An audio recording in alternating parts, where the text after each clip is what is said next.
Hello, it's Nathan. In this video, I'm going to talk to you about music theory and a mindset that will make things finally click for you. So you'll be like, oh, I get it now, okay? Now, a couple of things. There's two caveats to this, or there's two tenets rather to this, okay? The first one is that music theory is often just labels, okay? It's labels that have been put on things. So, like most things in life, we have labels. Why do we put labels on things? Well, because as humans, we really like order and category and routine and things we can understand. If we don't understand something, we get a bit startled. We're a bit just disconcerted. We need more understanding of something, okay? So, again, we're looking with something that's quite abstract, something that is something we hear, we perceive with our ears. And obviously if we're reading music, it's with our eyes and we're sort of listening at the same time as well. So it's the idea of we put labels on things to help our understanding, to make something that we hear and see, which is abstract, into something a bit more concrete, okay? So the first pillar of this mindset is music theory is just labels, okay? They're labels. We are learning the labels. I'll give you an example. If musicians are discussing a chord, for example. Now, a chord is 3 notes played at the same time, okay? Technically, you can get away with 2, but more often it's 3 or more notes played at the same time. So there you go. There's a label. If you hear multiple sounds all played at once, there's that label. It's a chord, okay? C-H-O-R-D. If I'm talking to another musician in a band, for example, and I will say, no, see how that chord there, you've played a C dominant chord there. It's meant to be a C minor chord or a C minor 7. You've played a C dominant 7, it needs to be a C minor 7, okay? Now I've got 2 labels there, the dominant 7 and the minor 7. That's just names, okay? Names for musical structures, musical concepts, okay? Now, a dominant 7 contains a certain sequence of notes, and so does a C minor 7. Now, they're different from each other, but they're just a label, okay? So they're a label that we often, that we hear, okay? It's just a label. It's a name that we put to something we have heard or that we have seen, okay? That's the first tenet.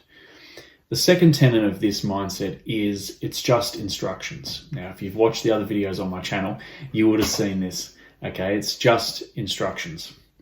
If you're reading music, you're reading instructions. You're interpreting those instructions and you're using the knowledge that you have when we go through this. If you're on the channel, we go through quite a lot of this. You will use that knowledge to then implement on your instrument and then follow those instructions, execute those instructions. And when those instructions are executed, it hopefully will come out like music, okay? If you're writing music, you're writing down instructions for the musicians to interpret. So it's like the whole yin-yang balance thing, yeah? So those 2 mindset tricks I find are very, very helpful. If I'm looking at a piece of music or if I'm learning a theory concept, this goes back to, when I was at university studying and I didn't understand something, this mindset helped me in terms of it's just a label, okay? So if you hear a music commentator say, they're playing a dominant 7th chord here. So all they're saying is they're playing a chord which contains the 1st, the 3rd, the 5th, and the flat 7th note of a particular key. Now, it could be arranged in a different order, but that's what they're fundamentally playing. If you think about it like if you're watching a sports game, okay, every sport will have a certain technique or a player will do something and the commentators will say, well, so-and-so has done this. Didn't you see them do this? Right? And then they will say, let's take basketball, for example, okay? If a player shoots 25 points, well, they've shot 25 points. And if you were explaining this to someone that didn't know basketball, you'd be like, well, a point is scored when the ball goes into the net, right? Or a rebound when the ball bounces off the glass, or if it bounces off the rim and comes back into play and a player picks it up and then throws it to their teammate. That's a rebound, okay?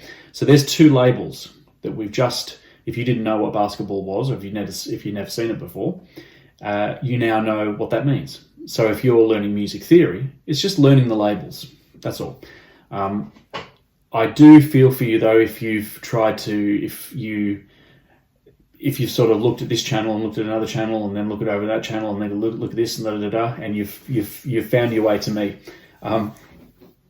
It does, for me, I'm kind of about efficiency in a lot of ways when it comes to this and sort of structure in terms of music and how I teach music theory. I don't like going to this bit, then to this bit, then to this bit, skipping this bit. I like a sequential order because that's the best way to learn things. Yeah. When we're learning to write our name, we don't learn to write our name fully out first. We have to learn the letters. We can say our name, just like we can play something on an instrument. But if we're trying to then explain what we've just done to somebody using these labels, okay, then it gets a little bit slower. So like the left brain kicks in, okay, which is a little bit slower. So this mindset is going to help you. If you don't watch any of these other videos, all right? If you go to, now obviously I want you to keep watching the videos, I've got more planned. If you haven't, hit the subscribe button so you can see some of the other stuff I've got planned. But if you are looking at any other piece of music education, you're just learning labels, okay? You're interpreting labels and you're interpreting instructions. Once that's done, once that's in play, then you start to make music with those instructions, okay? A common thing is if you have a piece of music that is written for you, or if it's arranged for you, often the arranger will only notate to a point. Some arrangers will go in a lot of detail and they say, I want you to play this chord with this particular voicing. Now, voicing is basically an arrangement of the notes. If you have a chord that has 4 notes in it, and often the notes will go lowest pitch, second lowest pitch, third lowest pitch, highest pitch of the 4. They'll usually go from the bottom upwards. But the arranger may say, no, I want you to play this type of voicing, which is where you have the bottom note is actually up an octave. Hey, there's another label, octave, okay? 8 notes apart, oct, prefix for 8. Octopus, octagon, 8-sided shape, okay? 8, octave, 8 notes apart. So you put the note 8 notes higher, and it's a particular voicing. You're still using the same pitches, but the voicing has changed, okay? Some arrangers will put the instructions on a piece of paper, and then they will give a broad kind of instruction, or not vague so much, but broad instruction. So what they're getting you to do is to take those instructions and make something of it, because the idea is that as a player, you're going to be able to interpret those instructions on your particular instrument much more effectively than an arranger is going to be able to write for you, okay? And you will find that if you look at it this way, that things will start to make more sense. Oh, it's just a label.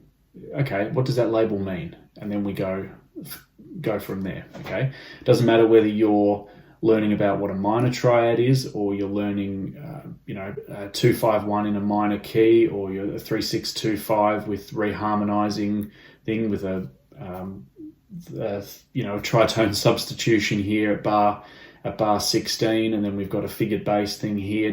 It's all labels, okay? It's a lot of mumbo jumbo that I may have just spoken, but if you look at it in a systemic way with those two mindset things, it will make a lot of sense, okay?